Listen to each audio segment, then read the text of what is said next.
လဲရန်နှစ်လန်းကဦးဝင်းနေသည်အတားဆီးမရှိပူကျင်တိုင်းပူနေ၏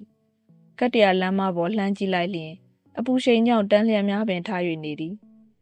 လဲရန်လမ်းစုံတွင်မောင်းနှင်နေသောမော်တော်ယာဉ်တို့၏အတန်များကလည်းစုညံငါနေ၏ထို့ထက်ဆိုသည်ကမီးပြက်နေသဖြင့်လဲရန်လက်မပလက်ဖောင်းရှိဈေးဆိုင်များမှမီးစက်များကိုတတိုင်းတိုင်းနှင့်အပြိုင်မောင်းကာထားကြသည်မီးစက်ကြီးများ၏မီးခိုးခေါင်းတိုင်ရှိတဲ့သို့ဖျက်လျှောက်မိလျင်ပင်မျက်နှာကိုအပူကလာဟပ်လိုက်သေးသည်ထိုအခြေအနေတို့မှလွတ်မြောက်ရန်ကျွန်တော်သည်လှဲတန်းလန်းစုံမှလှဲတန်းစေးဘက်သို့ခက်တုတ်တုတ်လျှောက်လာမိသည်နေ၏အပူရှိန်သည်ကျွန်တော်မျက်မှောင်ကိုကျုံစေသည်ခန္ဓာကိုယ်တွင်ချွေးများထွက်ကာအင်ကြီးသည်အသားနှင့်ကပ်ကာနေ၏အဆောင်မပါသောခေါင်းမှလည်းချွေးများကအလိမ့်လိုက်ကျလာသည်နဖူးတွင်လည်းချွေးသီးလေးများကတွဲလောင်းခုန်နေလေ၏လှဲတန်းစေးအုတ်တိုင်းနာသို့အရောက်တွင်ကျွန်တော်သည်ရှေ့တက်တက်သွားနေရမှညာဘက်လှဲတန်းနှစ်လန်းထဲသို့ကွေ့ဝင်လိုက်သည်ကျွန်တော်ကိုအပင်အရိပ်တို့ကစီးကြိုနေ၏အပူဒဏ်နှင့်ဆူညံတန်တို့သည်နောက်တွင်ကြံခဲ့သလားမှတ်ရသည်ကျွန်တော်သည်ပင့်သက်ဆိုင်ကလေပူကြီးကိုမှုတ်ထုတ်လိုက်သည်နဖူးမှချွေးများကိုလက်ညှိုးဖြင့်တက်ကာချလိုက်သည်ထို့နောက်လှဲတန်းနှစ်လန်းထဲသို့ဖြည်းဖြည်းအေးအေးလျှောက်လာခဲ့သည်လှဲတန်းနှစ်လန်းတစ်လျှောက်တွင်ဘာဒံပင်များကတန်းစီကာပေါက်နေပြီးအရိပ်အာဝါဒကိုဆောင်ကျင်းပေးနေသည်တောက်ရည်အိုးလေးများကလည်းတန်းစီကာရှိနေ၏ခိတခဏနားကိုရန်ထိုင်ကုန်လေးများပင်ရှိသေး၏လမ်းတစ်လျှောက်တွင်အမိုက်များကိုလည်းရှင်းထား၏ပူလောင်အိုက်ဆက်ဆူညံနေသောရာသီဥတုနှင့်ပဝန်းကျင်မှလာသောလူတစ်ယောက်အတွက်ထိုနေရာလေးမှဖြတ်တန်းသွားမိလိုက်လျင်အေးချမ်းမှုကိုတိတိတသာခံစားရမည်ဖြစ်သည်ထို့သောဘာဒံပင်များတောက်ရည်အိုးများထိုင်ကုန်လေးများနှင့်အမိုက်များရှင်းနေသောလှဲတန်းနှစ်လန်း၏ဖန်နီးရှင်မှာဦးဝင်းဖြစ်၏သူ၏အမည်အရင်းမှာဦးဝင်းတင်ဖြစ်၏သို့တော်မိတ်ဆွေအလုံးကဦးဝင်းဟုသာခေါ်ကြသည်သူသည်လှဲတန်းတွင်မွေးပြီးလှဲတန်းတွင်ကြီးခဲ့သူဖြစ်သည်ဦးဝင်းသည်ဝသောခန္ဓာကိုယ်နှင့်မနှိမ့်မမြင့်သောအရက်ကိုပိုင်ဆိုင်ထားသည်အသားညူကသပင်တူတူဖြင့်စကားပြောလျင်လည်းပလုတ်ပလောင်းဖြင့်အသက်63နှစ်ရှိပြီဖြစ်တော်လဲတွတ်တွတ်လက်လက်ရှိလာ၏ရခင်ကသူသည်တက်မတော်ရည်တက်စမှုလက်မှုတွင်အရက်ဘက်ဝန်ထမ်းအဖြစ်တာဝန်ထမ်းဆောင်ပြီး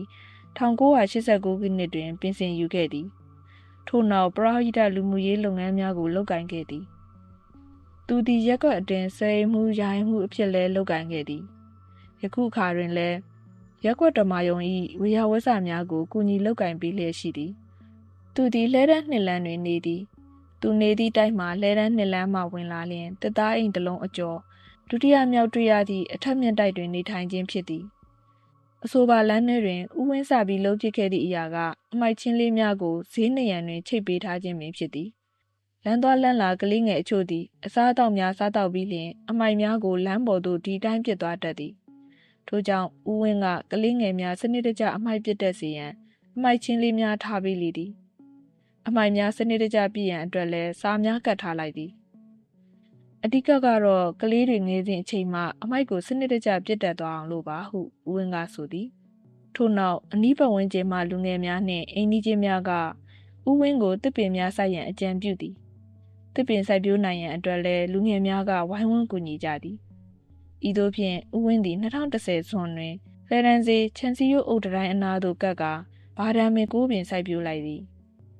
ယခုအခါဘာဒံပင်9ပင်ဖြစ်ထွန်းပြီးအတော်ပင်ကြီးနေပြီဖြစ်၏အဓိကကတော့အေးစစ်စစ်လေးအရေးအဝါသားရအောင်လို့ပါဟုဥဝင်းကဆိုသည်ထို့သို့တစ်ပင်လေးများကြီးထွားလာသည့်အခါတွင်ဥဝင်းသည်လမ်းသွားလမ်းလာများရေတောက်သုံးနိုင်ရန်တောက်ရည်အိုးစင်လေးများထားလိုက်သည်မြမရိုးရာမှာရှိတယ်လေတစ်ပင်တွေမှာတောက်ရည်အိုးစင်ထားတတ်တာငါလည်းမျက်စိထဲရေအိုးစင်လေးထားရင်ကောင်းမယ်ဆိုပြီးတော့လှုပ်ပစ်လိုက်တာဟုဥဝင်းကပြောသည်ထိုကဲ့သို့အမိုက်ချင်းလေးများထားပေးခြင်းအရေးရရန်အတွက်တစ်ပင်များစိုက်ပျိုးပေးခြင်း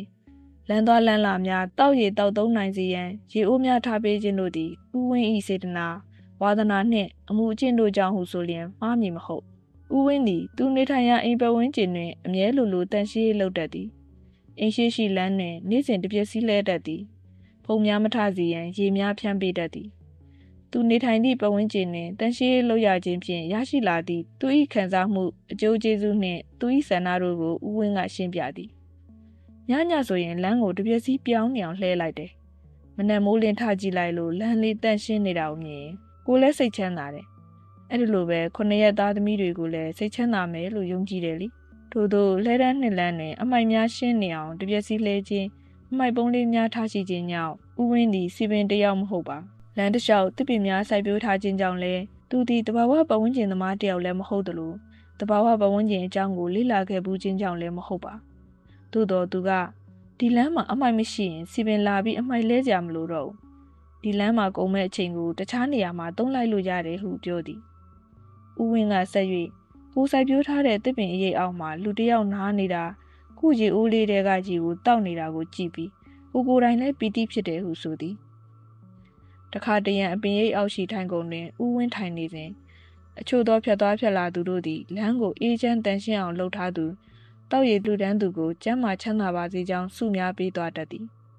ထိုအခါမျိုးတွင်ဥဝင်းသည်စိတ်ထဲမှတာရုသုံးငင်ခေါ်ဆိုကာကုသိုလ်ယူတတ်သည်ဥဝင်း၏စေတနာတို့ဖြင့်အေးချမ်းနေသည်ဟုဆိုရမည်လှဲတန်းနှစ်လန်းမှအရေးအဝါဒပေးစွမ်းသည့်ထိုနေရာလေးသည်အကျယ်14ပေများသာရှိပြီးအရှည်မှာ125ပေခန့်ရှိမည်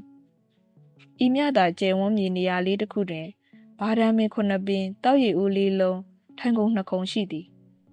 ထိုအရာတို့သည်မိသူကိုမဆိုအားလုံးသောလူတို့ကိုကြိုးဆိုနေသည်လူမျိုးမရွေးဘာသာမရွေးလူအစဉ်တန်းမရွေးကျွန်တော်ဒီလဲထိုနေရာလေးကမကြာခဏဆိုသလိုဖြတ်သွားတတ်သည်နေကင်းဘက်အချိန်ဖြတ်သွားတိုင်းလဲထိုနေရာလေး၏အေးချမ်းမှုကိုသတိထားမိသည်တစ်ပင်လေးများကိုလည်းမော့ကြည့်မိ၏ပလတ်စတစ်အိတ်ဆွတ်ထားသောကော်အမိုက်ချင်းလေးများကိုလည်းလှမ်းကြည့်မိသည်ပြီးလျင်ဒါကိုဘလို့လူမျိုးကလှုပ်ထားပါလိမ့်ဟုတွေးမိကကာယကံရှင်ကိုမတိမတာလိုက်ရှာမိသည်အခုတော့ထိုနေရာလေး၏ဖန်တီးရှင်လက်သည်ဥဝင်းဆိုတာကျွန်တော်သိလိုက်ရပြီဖြစ်ယခုကဲ့သို့အေးချမ်းအောင်လုပ်ပေးထားသောဥဝင်း၏စေတနာတို့ကိုလည်းကျွန်တော်ကြည်ညိုမိသည်တကယ်တော့ဥဝင်းဖန်တီးထားသည့်နေရာလေးသည်ကြီးကျယ်ခမ်းနားလာသည်တော့မဟုတ်သို့တော့လက်တလောပူလောင်အိုက်ဆက်မှုကိုခံစားနေရသူအတွက်အေးတဲ့ဖြင့်အကာအကွယ်ပေးသောဥဝင်း၏လမ်းကလေးမှဖြတ်သွားမိသည့်အခါမှာတော့ဥဝင်းအတွက်ကျွန်တော်ဆုတောင်းမိသည်ဥဝင်းတယောက်ကျမ်းမာပါစေချမ်းသာပါစေအေးချမ်းပါစေ